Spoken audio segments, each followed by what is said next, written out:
Meio-dia em ponto, J1 está entrando no ar, hoje no nosso horário normal. É muito bom de fazer companhia na hora do almoço. Comecinho de semana, comecinho de julho, e a gente está aqui para te deixar informado de tudo que acontece no entorno de Brasília e em todo o estado. Na edição de hoje você vai ver que menores foram apreendidos depois de assaltar uma senhora em Cidade Ocidental.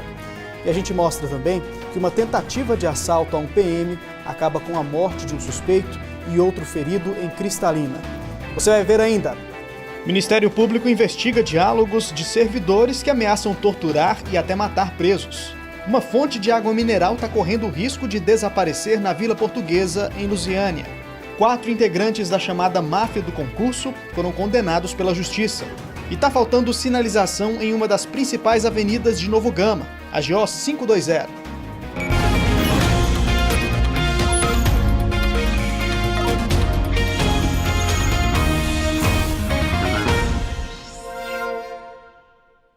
Ótima tarde para você.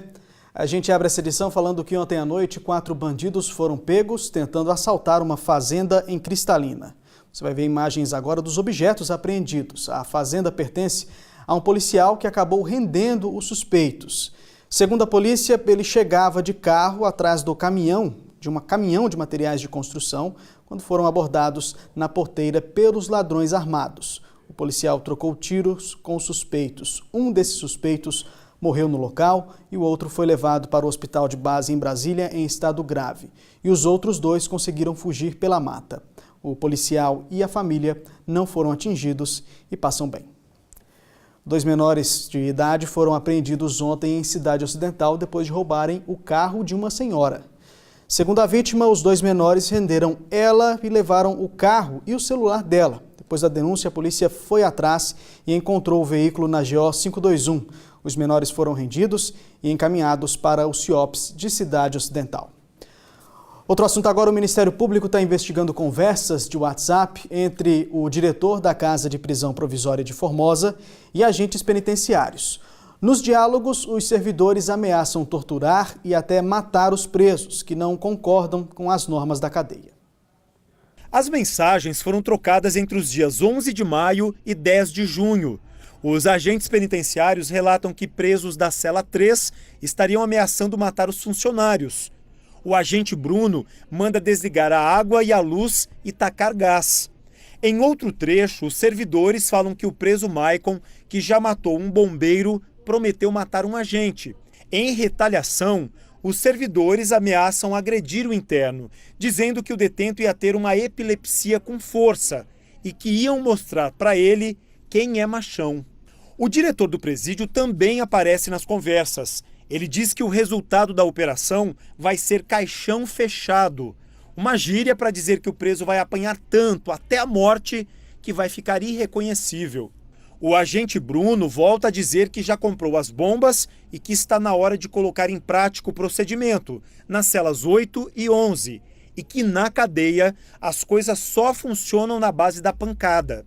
Dias depois, as conversas resultaram numa operação. O diretor Ednei diz que os detentos não aceitaram entrar em procedimento e jogaram sabonete com lâminas de barbear nos agentes. Eles foram contidos, mas depois disso colocaram fogo em colchões e iniciaram um motim. O presidente do Sindicato dos Agentes Prisionais diz que a conversa é normal, uma realidade que ocorre dentro das cadeias goianas. A operação não chegou a acontecer e a linguagem usada foi o quê? Foi o sentido figurado da língua portuguesa. É uma gíria policial.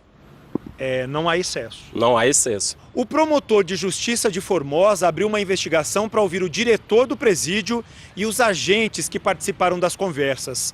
Ele quer saber se os servidores do sistema prisional agiram do mesmo jeito que escreveram nas mensagens, com truculência, e se torturaram os presos durante a operação. Caso sejam confirmados, responsabilizar os culpados e também, por outro lado, exigir da diretoria penitenciária que forneça condições mais dignas e adequadas para o funcionamento da Casa de Prisão Provisória. Hoje nós temos 4 agentes para tomar conta de mais de 200 presos que aguardam julgamento aqui em Formosa. A Diretoria de Administração Penitenciária disse que está trabalhando para aumentar as vagas, mas não deu nenhuma data para resolver a situação.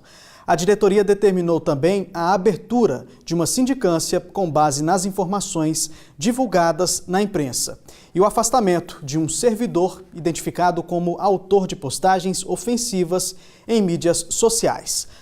Sobre a reclamação da quantidade insuficiente de agentes prisionais na CPP de Formosa, a diretoria disse que existe um processo seletivo em andamento. Ontem nós falamos aqui no J1 sobre um caso de incêndio que aconteceu em uma casa aqui de Lusiânia. E hoje a gente mostra que uma outra casa também pegou fogo aqui na cidade. Apesar do susto, ninguém se machucou. A casa fica no setor Marília, em Lusiânia, ou pelo menos o que restou dela. O fogo destruiu praticamente tudo. Segundo os bombeiros, as paredes correm o risco de cair a qualquer momento. Os bombeiros, me falaram que não tem como, né? Ele condenou, não tem como, tem que demolir e começar do zero, né? Então não dá para aproveitar nada daqui.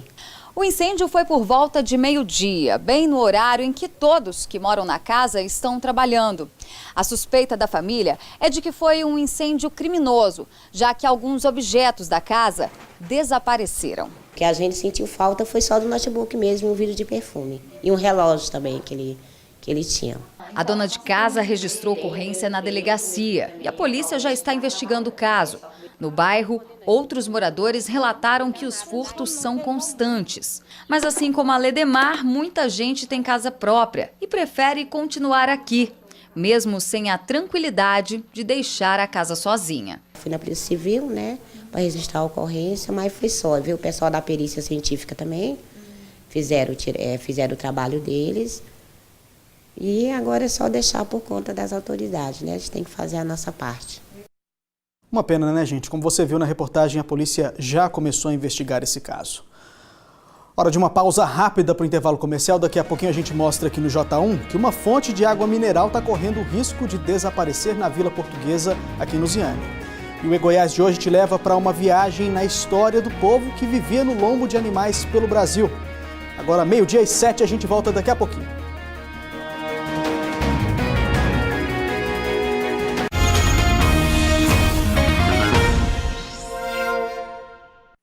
Vamos de volta com o J1. A gente fala agora que uma fonte de água mineral está correndo o risco de desaparecer na Vila Portuguesa, aqui em Lusiânia. A bica está coberta de mato e lixo. No ano passado, a gente mostrou aqui no J1 esse problema. Agora nós voltamos lá para ver se o local foi limpo, né? Se a situação melhorou, a gente vê agora na reportagem. Quem passa por esta rua da Vila Portuguesa nem imagina o que este terreno tomado pelo mato e muito lixo esconde. É só andar alguns metros até chegar nesta bica que jorra água cristalina. Em setembro do ano passado, nós mostramos aqui no Jornal Anhanguera a situação do lugar. Segundo os moradores, até o finalzinho dos anos 90, todo esse espaço vivia cheio. As pessoas traziam roupas para lavar e até crianças tomavam banho aqui. Mas depois dessa época, o cenário foi mudando. E a água que desce até hoje da bica nunca mais foi aproveitada. Naquele dia que a gente gravou a reportagem aqui no terreno, estava bem mais fácil de caminhar, de chegar até a bica. Mas agora o mato está tão alto que dificulta bastante a nossa caminhada. Inclusive, a passagem construída para os pedestres desapareceu. E é o que está acontecendo também com esse tanque de concreto, que foi coberto pela terra. E pelo que a gente notou do ano passado para cá, se nada for feito aqui, corre o risco de até a bica desaparecer também. Seu Luiz costumava beber e até tomar banho aqui na fonte. Para ele, esse era um lugar turístico que acabou sendo esquecido. Mais de 2 anos ou 3 anos que eu não desço aqui. Bate saudade, né? Bate saudade, que aqui era um lugar muito bom. Se conseguisse arrumar isso aqui, limpasse bem limpinho, eu acredito que ia voltar a funcionar de novo. A água que desce da bica vem do Rio Vermelho e deságua nessa área do terreno. Por aqui encontramos manilhas abandonadas e também canos que fazem a captação irregular da água da nascente. Por causa da poluição e do abandono, aos poucos tudo por aqui está se perdendo. Mas ainda assim existe vida. Talvez esse seja mais um motivo para que tudo mude, se transforme. E é exatamente esse o desejo de muitos moradores, de ver esse lugar limpo, disponível para que aquela velha tradição de desfrutar dessa fonte volte novamente. Até porque nunca se sabe quando vamos precisar dela. Do jeito que as águas estão tudo secando, né? Pode acontecer, todo mundo precisar dessa água aí um dia, né? É o nosso bem mais precioso, né? A água. E é verdade isso aí que vocês viram na reportagem. A gente nunca sabe quando que vai precisar. Nós entramos em contato com a Prefeitura de Lusiânia, que nos disse que já limpou o local várias vezes, mas os moradores acabam sujando de novo. A Prefeitura se comprometeu a mandar uma equipe ao local para fazer uma nova limpeza. Como você viu, a gente mostrou isso aí há um tempo atrás. Voltamos e vamos voltar novamente para ver se isso vai ser de fato feito ou não. E a gente pede a conscientização de todos os moradores. Outro assunto agora, mais ônibus piratas foram apreendidos pela polícia no Distrito Federal. Nós já mostramos aqui no J1 que no final de semana passado um veículo também foi apreendido. O que chama a atenção é a ousadia dos piratas, porque esses veículos são idênticos aos que fazem a linha Águas Lindas Distrito Federal. Este aqui estava na Estrutural, na altura da cidade do automóvel, e seguia sentido Ceilândia. O que chamou a atenção dos policiais foi que o ônibus tem cores e símbolos parecidos com os daqueles que fazem o transporte do entorno para o DF. 50 passageiros estavam no veículo, além do motorista e do cobrador. O motorista foi notificado por transporte irregular de passageiros e falta de cinto de segurança. Depois da notificação, o ônibus foi liberado. Na Avenida Hélio Prates, mais 2 ônibus também foram abordados. Eles seguiam no sentido Ceilândia. Foram autuados por transporte remunerado de passageiros e falta do cinto de segurança e também foram liberados em seguida. Em nota, a Taguatur, empresa responsável pela linha regular, disse que se reuniu hoje pela manhã com a Polícia Militar, a Polícia Civil, a PRF e a NTT para discutir estratégias para tentar impedir a ação dos ônibus piratas.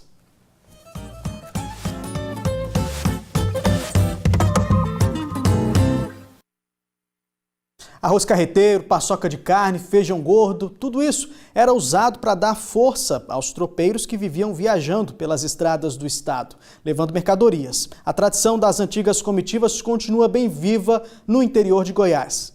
E o E-Goiás de hoje vai te levar para uma viagem na história do povo que vivia no lombo de animais pelo Brasil afora. A água fervendo é o sinal que tem café quentinho saindo.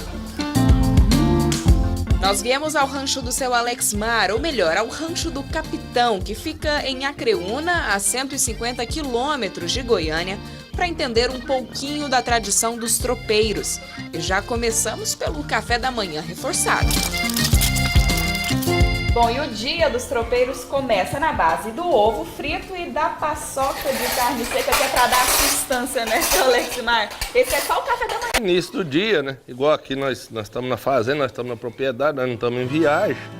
Então nós temos um ovo aqui e faz uma paçoca de carne seca, que é forte. O Capitão está seguindo os passos do pai, do avô, do bisavô e de várias gerações de tropeiros.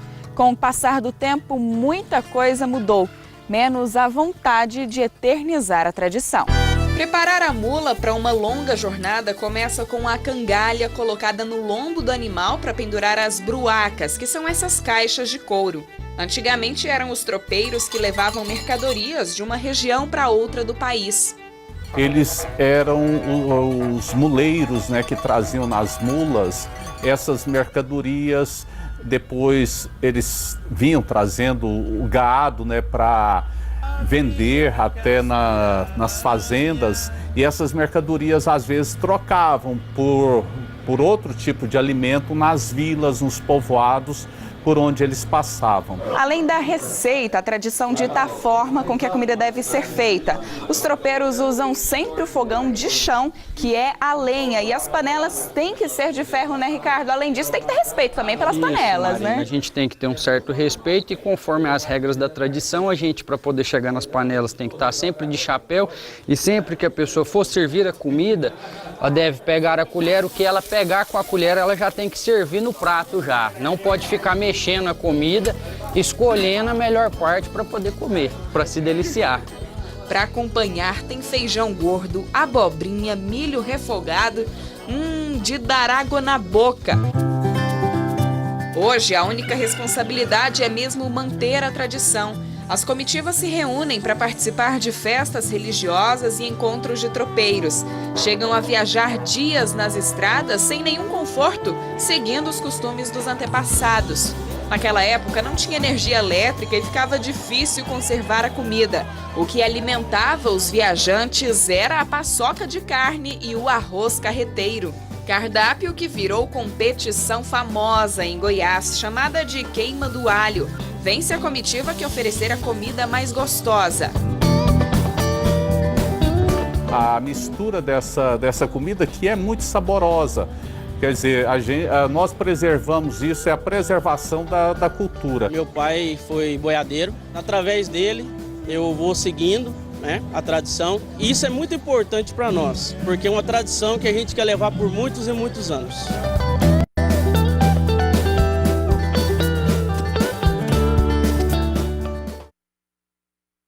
Intervalo comercial e no próximo bloco você vai ver que a polícia prendeu uma quadrilha envolvida com fraudes de concurso público. E a gente mostra ainda que uma ideia de estudantes do Instituto Tecnológico de Brasília foi comprada pelo zoológico. O aparelho criado pelos estudantes avalia a qualidade do ar. Agora é 12h19, a gente volta daqui a pouco.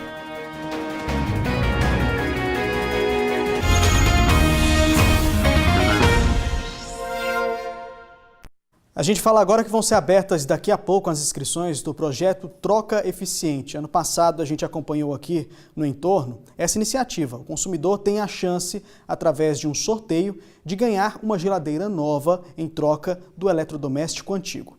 Essa semana o projeto está no Jardim Gai. Quem conta os detalhes para a gente é a repórter Thalia Santos. Boa tarde para você, Thalia. Boa tarde para você também, Anderson. Boa tarde para quem está em casa. É como você disse aí, esse cadastro ele começa daqui a pouquinho aqui no Jardim Gá, em frente ao ginásio de esportes, onde eu estou aqui, a partir das 2h da tarde. Inicialmente foi avisado que esse cadastro começaria às 10h da manhã, mas a equipe que viria para cá acabou tendo um contratempo e aí as pessoas foram informadas que o cadastro começaria a partir das 2h da tarde.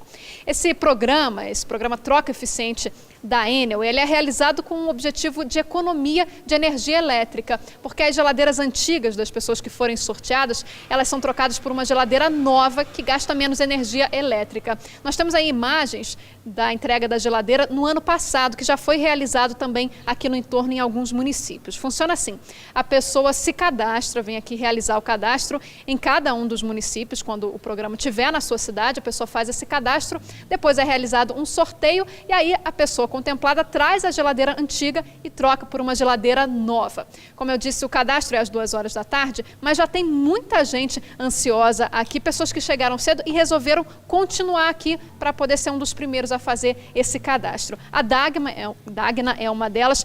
Dagna, que horas você chegou aqui? 9h. Por que você quer tanto essa geladeira nova? Sua geladeira é antiga, gasta muita energia elétrica, você viu como é que funciona o programa e se interessou? Sim, gasta muita energia, né? E ela já é bastante usada, já está bastante velhinha.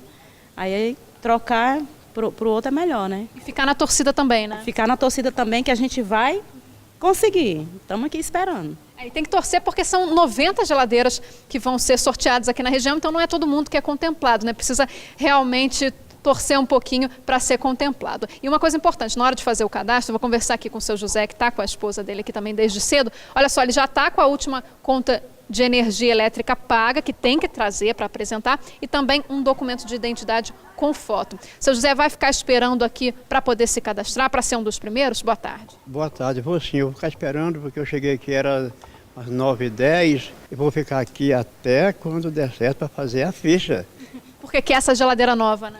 A minha é muito velha, eu fui na Senol para poder fazer um desconto na luz. Falei, rapaz, não tem mais jeito não. Nós já fui lá, verificou, a sua luz está na meta certa, não tem mais como baixar mais nada. Eu falei, imagina, para lá não tem quase nada para usar. Eu disse, é o diretor. Eu falei, não, é de 80. Eu falei, então você pode procurar outro jeito, porque é ela que está puxando sua energia. E eu estou esperando que eu economizo mesmo, porque está difícil para mim, viu? Com certeza, e é esse mesmo um dos objetivos do projeto, né? Essa economia de energia elétrica. O cadastro ele vai ser realizado hoje aqui de 2h até as 5 da tarde e continua também na quinta e na sexta-feira, de 10 horas da manhã até às 5 horas da tarde. O sorteio vai ser realizado a partir das 6 horas na sexta-feira e a entrega da geladeira também será realizada aqui no sábado de manhã, Anderson. Valeu, Thalia, obrigado. Eu sigo falando sobre isso, é que serão oferecidas ainda palestras para toda a comunidade. Vamos dar uma olhada aqui no telão? Serão 3 dias de palestras, olha só. Quarta-feira, às 2h30 da tarde, na quinta-feira, 10 da manhã e 2 da tarde, e na sexta-feira também tem palestra, 10 da manhã e 2 da tarde. As palestras vão ser realizadas no ginásio, com temas de sustentabilidade, educação ambiental, ensino de uso de energia, também direitos e deveres do cidadão. Ginásio de Esportes, aqui de Lusiânia. Outro assunto agora, estudantes e professores da Escola Técnica de Brasília criaram estações para medir a temperatura e a qualidade do ar em 34 escolas públicas do DF. O projeto deu tão certo que o zoológico comprou a ideia.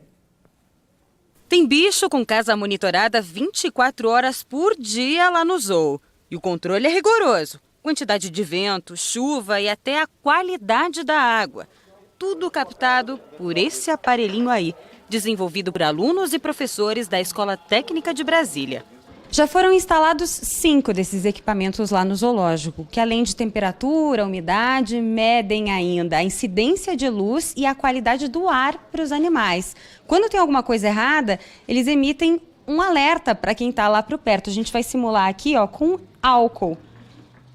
Está mudando a qualidade do ar aqui perto do equipamento e ele vai emitir esse alerta para quem estiver lá perto do animal.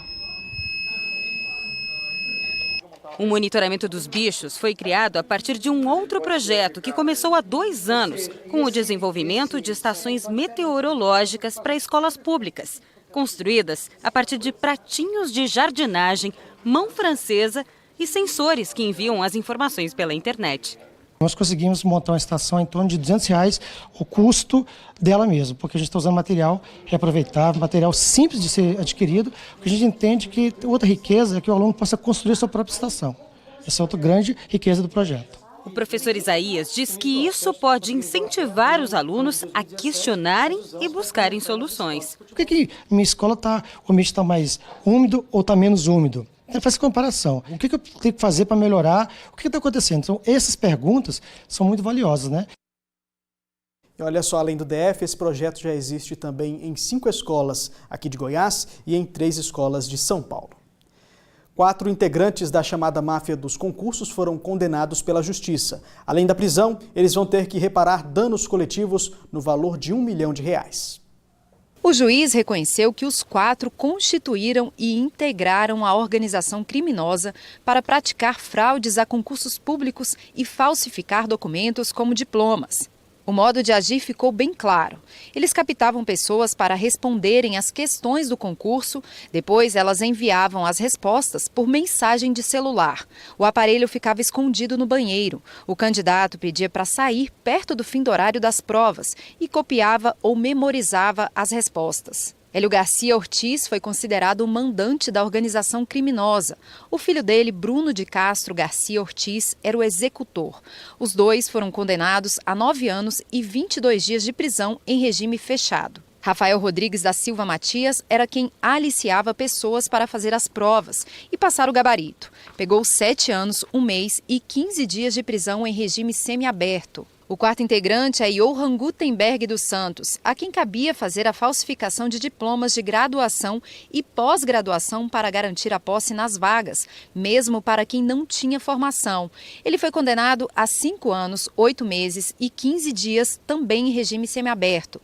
E Johan é o único que vai poder recorrer em liberdade porque colaborou com a investigação policial. O Ministério Público ainda vai analisar a sentença para decidir se vai recorrer. Vale a pena a gente analisar e, dependendo, entrar com um apelo para que essas penas subam um pouco ainda, né, em razão da gravidade das condutas que eram praticadas, em razão deles terem agido de uma maneira reiterada e de fazerem realmente a compra e venda de vagas em concurso público como seu meio de vida. Outro processo apura ainda a participação na organização criminosa de um funcionário do Sebrasp, antigo CESP, Ricardo Silva do Nascimento. Segundo o Ministério Público, Ricardo era encarregado de pegar as provas dos candidatos entregues em branco e preencher com gabarito.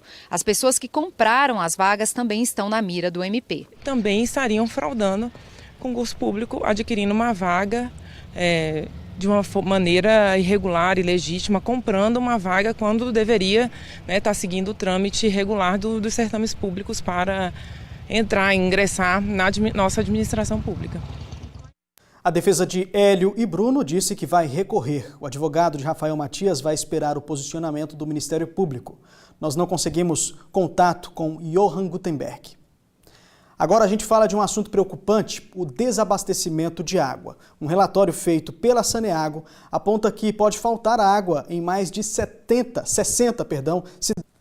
O relatório encaminhado pela Saneago ao Ministério Público alerta que 67 cidades podem ter racionamento de água. Muitos municípios são abastecidos pelo rio Meia Ponte, que já chegou a um nível crítico com volume de menos de 6 mil litros de água por segundo. Esse ano, as chuvas foram melhores do que o ano passado, porém ficaram abaixo da média, ou seja, existe um déficit acumulado aí que é problemático. Então nós temos que trabalhar com muito controle que o Meia Ponte tenha água, não se extraia do Meia Ponte mais água do que ele produz. É determinante que a gente faça essa redução e com o apoio da população. Não adianta simplesmente reduzir a vazão ou as outorgas para as indústrias, para a agricultura e a população não sentir esses impactos. Realmente é uma união de esforços que vai garantir a disponibilidade hídrica em Goiás. Além da Saneago, empresas e produtores rurais têm licença para captar água do Meia Ponte. Mas diante da crise hídrica, a prioridade será garantir água para o abastecimento da população. A partir de agora, as fiscalizações serão mais frequentes nas empresas e propriedades rurais que usam a água da bacia do rio Meia Ponte. Todos terão que reduzir as captações pela metade. Isso será verificado por meio de equipamentos como hidrômetros, que devem ser instalados até o próximo dia 11. Este está no sistema de bombeamento de um córrego afluente do Meia Ponte. A água vai para um curtume em Umas, que tem licença para captar até 13 litros por segundo, mas que já reduziu a quantidade para 7. Esses grandes tonéis funcionam como uma máquina de lavar no processo de beneficiamento do couro. O consumo de água é grande. Uma estação de tratamento purifica o esgoto para a reutilização da água várias vezes, até ser devolvida quase 100% limpa ao córrego. Se tiver que diminuir ainda mais a captação, o curtume pode até parar as atividades. A matéria-prima é perecível. Se nós não tivermos a água, nós podemos até parar um curtume. A Federação das Indústrias de Goiás garante que as empresas estão fazendo sacrifícios e reforça que toda a população tem que fazer o mesmo. A população não está consciente ainda da gravidade da crise. Então, somente a indústria se restringindo, somente os produtores restringindo, não vai ser suficiente. Para evitar a falta d'água, todos deverão colocar em prática o consumo consciente. A CECIMA, junto com a Saneago, tem um planejamento de comunicar às famílias, principalmente o uso urbano, de como deve ser feito esse uso mais racional de água. Então são campanhas e programas para que as pessoas utilizem a água corretamente e somente o necessário. Isso serve de alerta para todas as cidades aqui do estado, principalmente para Lusiânia. A gente mostrou agora há pouco a situação de uma bica completamente abandonada daquele jeito. A Saneago informou ainda que o relatório é exclusivamente técnico e que foram apresentadas ao Ministério Público ações para reforçar o abastecimento e diminuir os efeitos do período de estiagem. E como estamos em época de seca, sem chuvas, é importante economizar, fazer o uso consciente da água. A gente volta daqui a pouco para seguir falando de falta de sinalização em uma das principais avenidas lá de Novo Gama, a GO 520. Não saia daí, que o J1 volta em instantes. Falando de sinalização em uma das principais avenidas de Novo Gama, a GO 520. Sem faixas de pedestres, o morador tem que se arriscar em meio aos carros. Atenção e todo cuidado é pouco para atravessar a pista. Mesmo com o quebra-molas, muitos carros aceleram. Os moradores contam que no local tinha uma faixa de pedestres, que com o tempo desapareceu. Só restou a placa sinalizando, mas quem passa por aqui sabe que não dá para confiar. Acelera, né? Porque eles estão com pressa, às vezes até com chuva, já eu parado aqui, eles não pararam para mim. E essa pista aqui é bem movimentada, já que dá acesso a vários bairros de Novo Gama, como Lunabel, Alvorada e também Lago Azul. O trecho considerado mais perigoso é esse, já que fica muito próximo de uma escola de ensino infantil e também tem uma parada de ônibus, ou seja, muita gente que circula a pé e precisa atravessar. E o risco não é só de atropelamento, é que o retorno para os motoristas também não está sinalizado. E toda hora tem veículo reduzindo e parando no meio da rodovia, esperando o momento certo de entrar. Muito acidente, com moto, criança e tudo, vários. O Alex sempre passa por aqui e diz que o local nunca teve uma sinalização adequada. Já o asfalto da rodovia está em boas condições para o motorista acelerar, o que contribui para o aumento de acidentes. Está faltando sinalização, né? A sinalização das faixas, a pintura, né? Porque a placa tem, e tem, como se diz, tem uns motoristas que esperam, sim, respeitam, e tem outros que, infelizmente, são mal educados e passam direto, né? Então a gente, o que está pedindo isso é sinalização, a renovação da sinalização que não tem, né? Praticamente. É um perigo que existe, você acabou de ver a imagem desse flagrante aí, né? Situação que se repete por lá praticamente todos os dias. Nós fomos atrás de uma resposta e a Prefeitura de Novo Gama informou que a GO 520 é de responsabilidade da AGETOP, mas que para viabilizar o processo, a Secretaria Municipal de Transportes solicitou ao Estado a implementação de radares, barreiras eletrônicas e faixas de pedestres. Como a solicitação ainda não foi atendida, nossa equipe entrou em contato com a AGETOP, mas infelizmente até o fechamento desta edição não tivemos uma resposta. A gente, claro, vai continuar acompanhando e cobrando da AGETOP uma solução para esse caso aí. Você já deve ter notado que o tempo está mais seco, né? Agora no inverno a umidade está muito baixa, essa mistura de clima seco, falta de chuva, chama a atenção para as queimadas, que são mais comuns nessa época do ano. Em algumas cidades do estado, os bombeiros estão treinando a população para ajudar a evitar essas queimadas. 2017 registrou em todo o Brasil recorde no número de queimadas nos últimos 18 anos. Goiás viu o sofrimento de perto com um incêndio que destruiu mais de 65 mil hectares do Parque Nacional da Chapada dos Veadeiros, o maior incêndio na história da reserva ambiental. Entre todos os biomas, o Cerrado foi o que teve mais unidades de conservação atingidas, com 75% de destruição nas áreas protegidas. Os dados são do Instituto Nacional de Pesquisas Espaciais, o INPE. O que também chama a atenção é que a maior parte dos incêndios é provocada pela ação do homem. Por isso, trabalhar a prevenção é um desafio. Em Jataí, no sudoeste do estado, o Corpo de Bombeiros está treinando a comunidade para ajudar no combate aos incêndios. Essa turma de funcionários da Universidade Federal de Jataí aprendeu o jeito certo de fazer os aceiros, que são barreiras naturais que impedem que o fogo se alastre. E também viram na prática como é difícil controlar a queimada, que em poucos segundos toma conta de boa parte da área.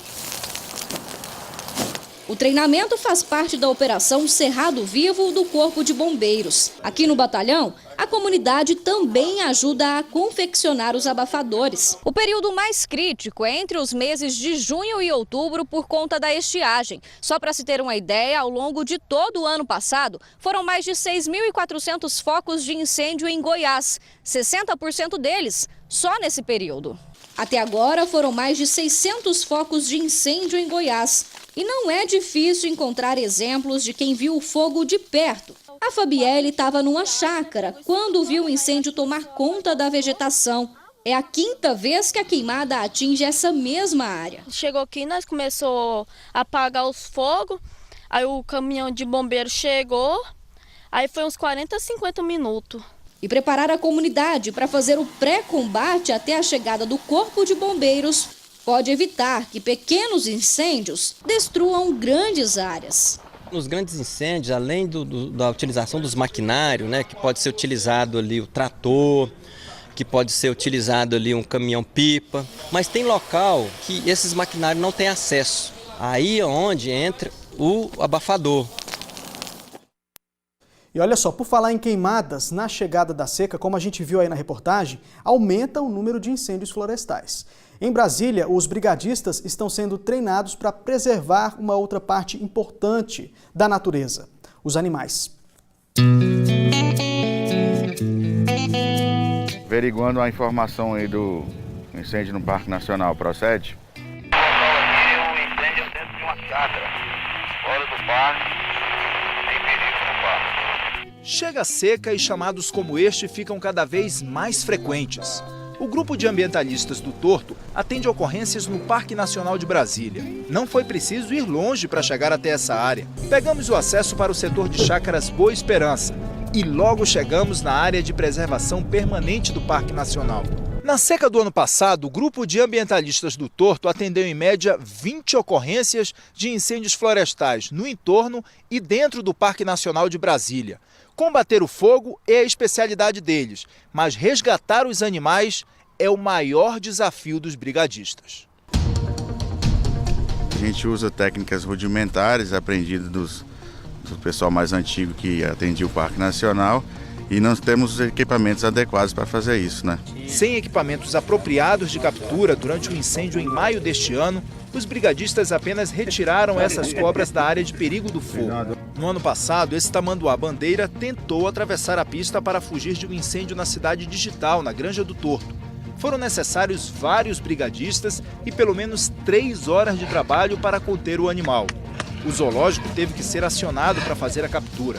Como o tamanduá não teve muitos ferimentos, horas depois foi liberado pelos veterinários do zoo e voltou para a natureza. Vai embora, vai embora. Homem, pega! Mas nem sempre é assim. A anta encontrada na DF-001, próximo da Vila Basevi, foi imobilizada pelos brigadistas, mas não resistiu aos ferimentos do incêndio e morreu horas depois. Essas fotos mostram outras espécies, como este tamanduá mirim, que também morreu no ano passado. Para ajudar a salvar mais vidas na fauna, o zoológico que trata esses animais, em parceria com a Secretaria de Meio Ambiente, estão treinando técnicos e brigadistas para fazerem um resgate em casos de incêndios florestais. A gente já tem um aumento muito grande na época de seca, na época do período de incêndio, de resgate de animais, né? Então a gente acredita que com esse curso a gente tem um aumento, até um aumento de resgate, mas uma condição melhor dos animais. Além das aulas teóricas, os participantes aprenderam na prática como é feita a captura dos animais em risco, como as cascavéis. Você vê aqui, ó, texto anterior do corpo do bicho, eleva o gancho, tá? Eleva acima da caixa, deposita o animal aqui na caixa. As jiboias exigem uma técnica diferente. Se você já tiver certeza, né, de que aquele bicho é um bicho não peçonhento, né, como jiboia, uma sucuri, por exemplo, tá, a gente costuma trabalhar com contenção usando pano molhado. Joga a toalha, qualquer contenção, 2 pessoas no mínimo. Aí se o bicho, por exemplo, tiver mais de 2 metros, tá, requer uma pessoa adicional. O curso teve duração de 3 dias. 62 pessoas participaram do evento, que contou com brigadistas do IBAMA, IBRAM, Polícia Rodoviária Federal, outros órgãos do governo e grupos de apoio que ajudam no combate a incêndios florestais. Eles aprenderam a resgatar répteis, mamíferos e aves. A gente tem que pensar no planejamento, porque a intenção é que assim, a gente gere menos problemas tanto para o bicho, né, que está sendo contido, quanto para o, né, humano que está contendo. É conhecimento extra na bagagem. Diariamente encontramos animais em risco, né, de incêndio, fugindo de área queimada, só que nós não tínhamos a técnica exata para poder salvá-los, né? E com o curso a gente está aprendendo muito e vamos colocar em prática. O que é importantíssimo para salvar vidas, dos animais e também do nosso cerrado, já que a fauna ajuda a garantir o equilíbrio do meio ambiente. Muitas vezes nós estamos voltados só aos incêndios florestais, mas também encontramos vários animais e são eles que sofrem, né? Além da natureza estar sofrendo, eles também fazem parte da natureza e eles são os indivíduos que mais sofrem. No Zoológico de Brasília, encontramos o demolidor. O veado da espécie catingueiro é dócil, até recebe o carinho da veterinária, adora uma câmera. Mas veja só como ele chegou no zoológico. Essa foto foi feita assim que o Demolidor foi resgatado, em agosto de 2016. Tão debilitado que só se alimentava com a ajuda de uma mamadeira. Ele ainda recebe cuidados no hospital veterinário. Está saudável, se alimenta bem, mas ainda carrega pelo corpo várias cicatrizes de um incêndio florestal. Na região dos olhos, a pelagem não voltou ao normal e o animal ainda perdeu boa parte das orelhas. Segundo especialistas, não tem mais condições de voltar para a natureza. Esse animal, devido às cicatrizes, perdeu a orelha por necrose, sequela da queimadura, e também foi criado pelos cuidados humanos, né? Então é difícil esse animal se adaptar de novo em vida livre à vida selvagem. É menos uma espécie em seu habitat natural e mais um pedaço da fauna que poderia estar livre para preservar o que temos de mais valioso no Centro-Oeste, o Cerrado brasileiro.